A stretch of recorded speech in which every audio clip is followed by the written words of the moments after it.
Live India 24 channel में आप सभी का बहुत बहुत स्वागत है। आइए सुनते हैं हरिशंकर परसाई जी द्वारा लिखित व्यंग रचना प्रवचन और कथा। पिछले 3-4 सालों से प्रवचनों और उपदेशों की लड़ी लगी है।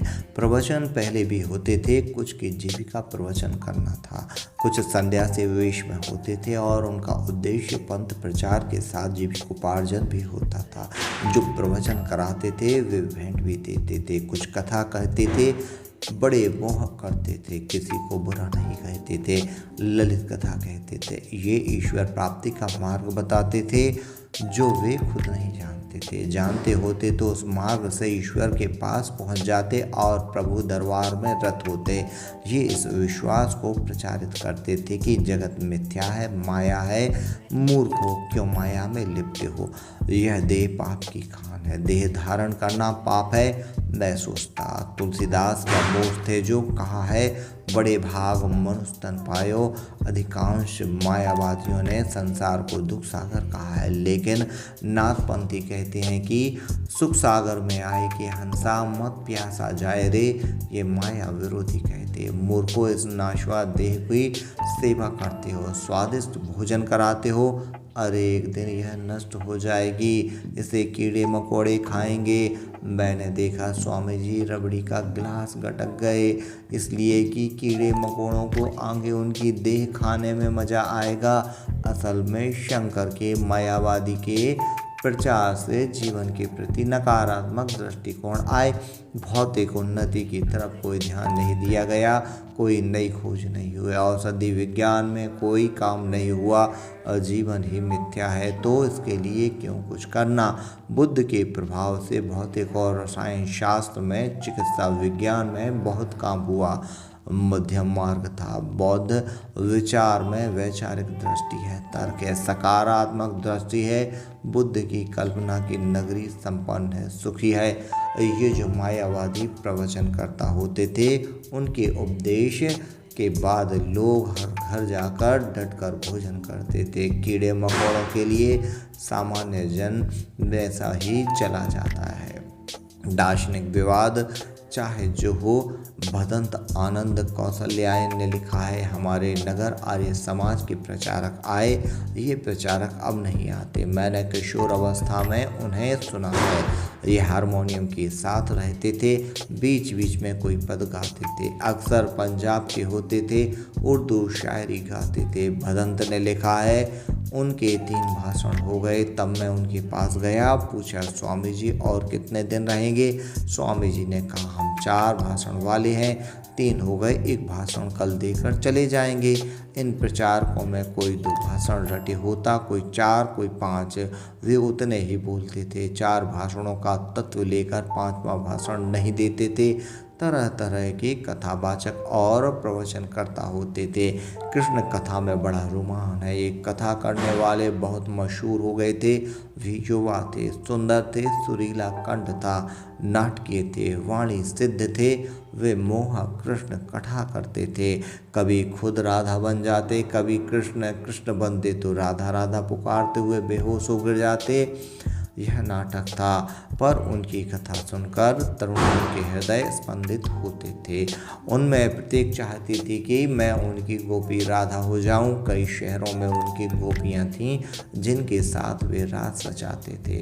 कई युक्तियाँ उन्होंने बिगाड़ी। एक दिन दूर से अजनबी मुझे खोजते आए।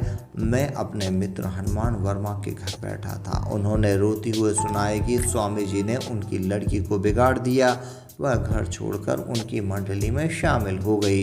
उन्होंने पत्र बताए जिन पर आंसू टपकने के निशान थे। वे चाहते थे कि इन स्वामी जी का चरित्र उजागर कर दूं। मैंने चिट्ठियां और सामग्री ब्लिट्ज साप्ताहिक को भेज दी। एक दिन किसी ने बताया कि स्वामी जी तालाब के किनारे चीरहरण लीला कर रहे थे। लड़कियों के कपड़े लेकर पेड़ पर चढ़ गए थे। तभी वहाँ से कुछ साधु निकले। उन्होंने कृष्ण रूपी स्वामी को उतारा और चिमटे से काफ़ी पीटा। उनका नाम सुनाई नहीं देता। कई साल पहले एक बहुत लोकप्रिय कथावाचक हो गए हैं, राधे श्याम कथावाचक। उन्होंने रामचरितमानस की अवधि को चालू हिंदी में रूपांतरित कर दिया था और वह लोगों की जबान पर आ गई थी। तुलसीदास ने लिखा है, दामनी दमक छिपत नभ माही, खल की प्रीति यथा थिर नाही। अब देखिए राधे श्याम जी का ठाठ।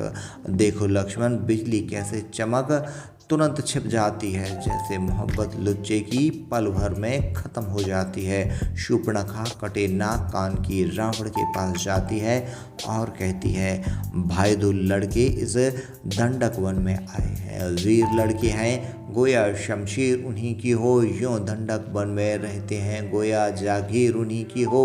राधे श्याम जी खुद यह कथा बाँचते थे और सुनने वालों की भीड़ लग जाती थी। और राधे श्याम रामायण पोथी भी छप गई थी और खूब बिकती थी। तरह तरह के कथावाचक और प्रवचनकर्ता मैंने देखे सुने हैं। अधिकांश पेट पालने के लिए अध्यात्म बघाड़ते हैं। मैंने विरला ही कोई देखा जो समाजमुखी हो, जो समाज सुधार पर प्रवचन करता हो। उनमें यह चेतना ही नहीं है, ना दायित्व बोध है। फिर यथा स्थिति को कायम रखने में उनका लाभ है। उनमें सब सन्यासी नहीं होते, ग्रस्त होते हैं, कमाने के लिए कथा वाचन या प्रवचन की यात्रा पर निकलते हैं। जो मिल जाता है उसे लेकर परिवार में पहुंच जाते हैं। एक का प्रवचन मैंने रात को सुना। दूसरे दिन मैं जब दवा की दुकान पर बैठा था, वहीं स्वामी जी आए। 2 दर्जन पार्गोलेक्स मांगने लगे। मैंने कहा, इकट्ठी 2 दर्जन गोलियां क्या करेंगे स्वामी जी? उन्होंने बिना संकोच कहा, पेट पालते हैं भैया, प्रवचनों से शहरों में कुछ खास मिलता नहीं। दवाइयाँ खरीदते हैं और उनको पीसकर भभूत में मिला देते हैं। फिर गांव जाते हैं। माताएं बच्चे की मामूली बीमारी की शिकायत करती हैं, हम उन्हें 3 खुराक भभूत दे देते हैं। कहते हैं 3 दिन की अंतर से खिलाना, बच्चा ठीक हो जाएगा। फिर जाते हैं, लड़का ठीक हो जाता है, माता हमें दान देती हैं। इस तरह गुजारा करते हैं। पिछले कुछ सालों से प्रवचनों के विषय और शैली और उद्देश्य बदलते हैं। कुछ प्रवचनकारों से सबके नहीं, बाकी तो वही कथा अध्यात्म दृष्टांत पुराण के प्रवचन करते हैं।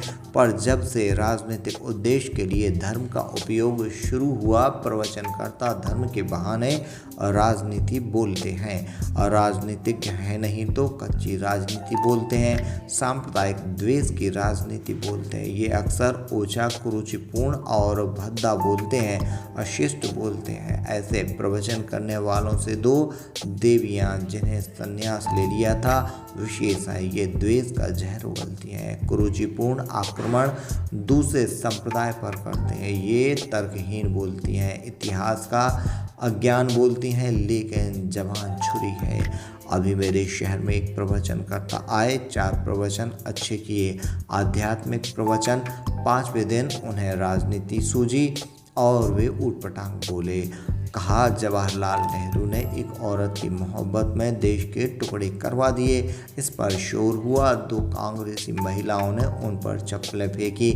मामला तूल पकड़ता, पर दूसरे दिन सुबह स्वामी जी शहर छोड़ गए। ये स्वामी तो अधकचरे हैं, पर काफ़ी संख्या में भगवा वस्त्र वाले स्वामियों को नफरत की राजनीति का शिक्षण दिया गया है। वे स्वामी तैयार सांप्रदायिक नफरत और द्वेष प्रवचन करते हैं।